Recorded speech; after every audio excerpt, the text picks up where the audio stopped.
I think the Raiders are tanking. Regardless of what Gruden says, they're tanking. Not sure that reflects as well as he thinks it does. No, we're actually just bad. We're not trying to be bad. We are just bad. I think they're tanking, and I think it's an organizational decision. It's not just John Gruden. I think the Davis family isn't all in on football right now. It's about getting to Las Vegas where they'll have more money to spend, and they'll have that $2 billion stadium to generate revenue. I think it's a mistake to tank, though. In the NFL, there is no process. There is no Philadelphia Sixers way to tanking your way to a championship. This is a mistake. This is Chapter 7, not Chapter 11, right?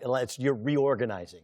And I disagree with you. I think John Gruden sat out for 10 years and did decide, hey, if I want to do it, if I'm really going to do it, really going to get back in, and there were other opportunities, I want to do it so it's sustainable for the future, right? That's what Chapter 7 is for businesses across the country. They get to reorganize, and they get to cut personnel and cut entitlements that they never really wanted, so they build it for a long-term and sustainable future. That's what he wants.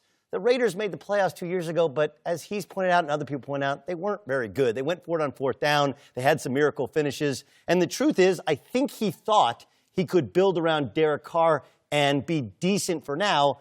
And I believe that the truth is, he thinks even Derek Carr can be replaced. And at the end of the season, you go to next year, you can get rid of Derek Carr, and it's only, I think, $7.5 million in cap money. In other words, they are tanking. You are right, but it's not because of Oakland. It's because when he wants to rebuild it, the reason he won a 10-year contract, he wants to be good for a long period of time. Well, I don't think they're tanking it. I think they're just a bad football team. When you look at it, the offense is rated 28th in the league. Gruden sat up in the booth and thought it was easy when he was analyzing and dissecting, and now he's finding that it's a lot harder than he previously thought it was when he was the head coach in Tampa. The second thing is this is a cash-poor football team. The TV money is just coming in now. So they got 7 players to make $7+ million. The rest of your team are going to be undrafted rookies or young guys that are unproven. He's got one of the oldest teams in football. Yeah, but those guys are not making a lot of money. Yep. You know, so when you look at it, it's just a bad team. He needs to get to Vegas and get some money. The TV deal comes in. That's the reason why they let Khalil Mack go. Get to Vegas for what? Nobody gonna want to watch the Raiders if you suck. Well, nobody's. Raider Nation. The Raiders have been bad for 15 years. You're going to Las Vegas. They're gonna be up all night gambling. Nobody's gonna get up and go to a game. Yes, they are. You'll see. It'll be 40,000 people on a 70,000. No. When you say TJ, respectfully. The Oakland Raiders are one of the 5 most popular franchises in the National Football League. They're in a terrible market, which you can't sustain. So going to Vegas is going to give them more money? Yes. Where they can pay guys? Yeah. That stadium's going to generate a lot of money. So you get rid of Derek Carr. You got to draft a quarterback. Yes. How do you know he's going to be a proven commodity? You don't know that. You have a proven commodity in Amari Cooper. You say you want to trade him. You're going to have to find a receiver that can play.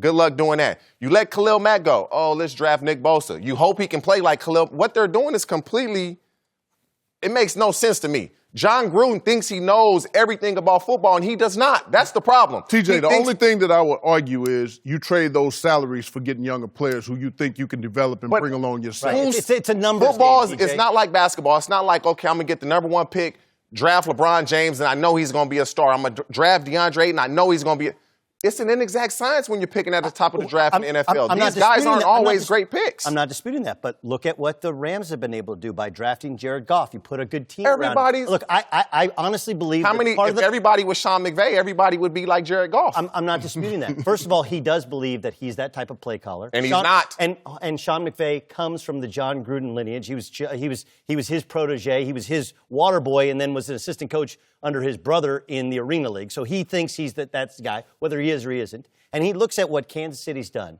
He looks at what's happening with the Rams. It's not just that you have young, talented gunslingers. It's you have them under a rookie contract and allows you to spread out the money for your entire football team. Look, he's got a 10-year contract, which gives him a long runway, and he sounds like he's going to lose it or use it. My issue is, again, you start losing the respect of players around the league, that word spreads. And so, again, this little process of nobody's good unless I drafted them.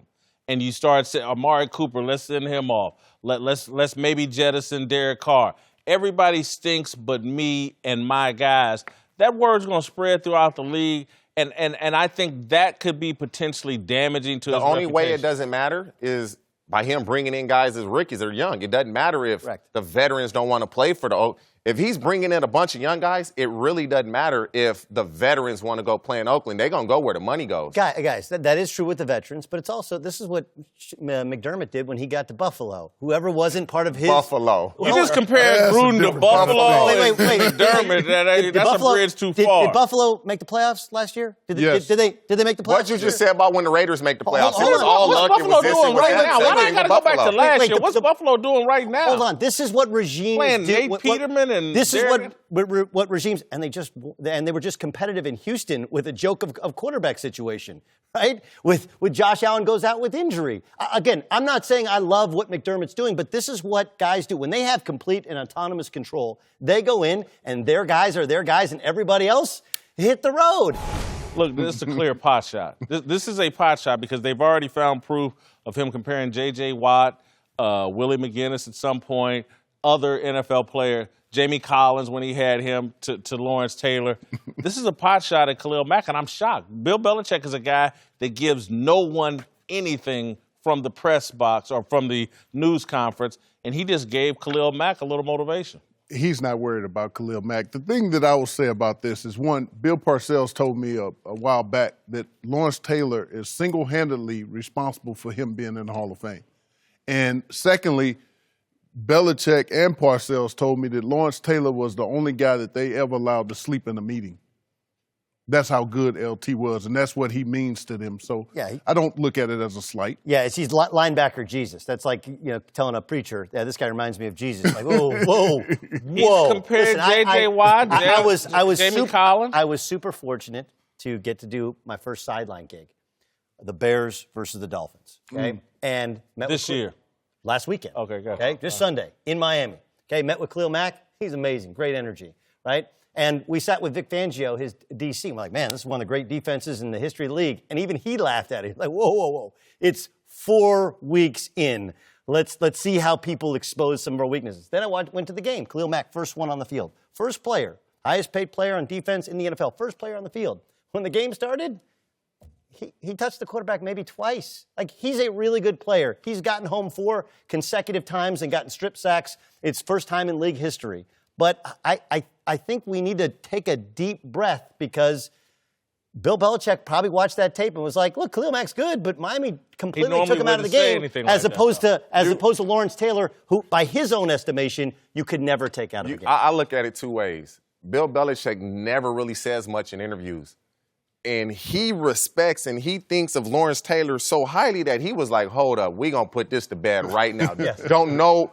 He thinks that highly of him, or he doesn't think Khalil Mack is that good. It's either or. Either he thinks very highly of Lawrence Taylor, It could be or both. he doesn't think Khalil Mack is that good. Because It Bill could be Belichick, both. he normally It could doesn't be do these both. type of things in his interviews. He went on to say normally doesn't do he said this about Mack. He's big, he's strong, he's got power, he does a good job of power rushing, he's fast enough to get to the edge, he's got good ball awareness. Like, Tell us something we don't know. We all know that. He will never give bulletin board material. I think just did. This was to elevate what he thinks of LT more than it was a slight against Khalil Mack.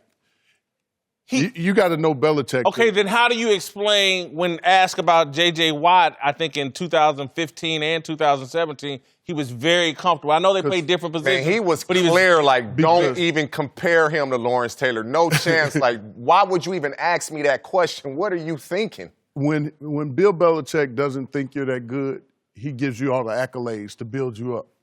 When he thinks you're a very good player, he won't necessarily always recognize you in the clouds with the greatest. So I think he has a respect for Khalil Mack, but I think he has the utmost respect for Lawrence Taylor and what he did for his career.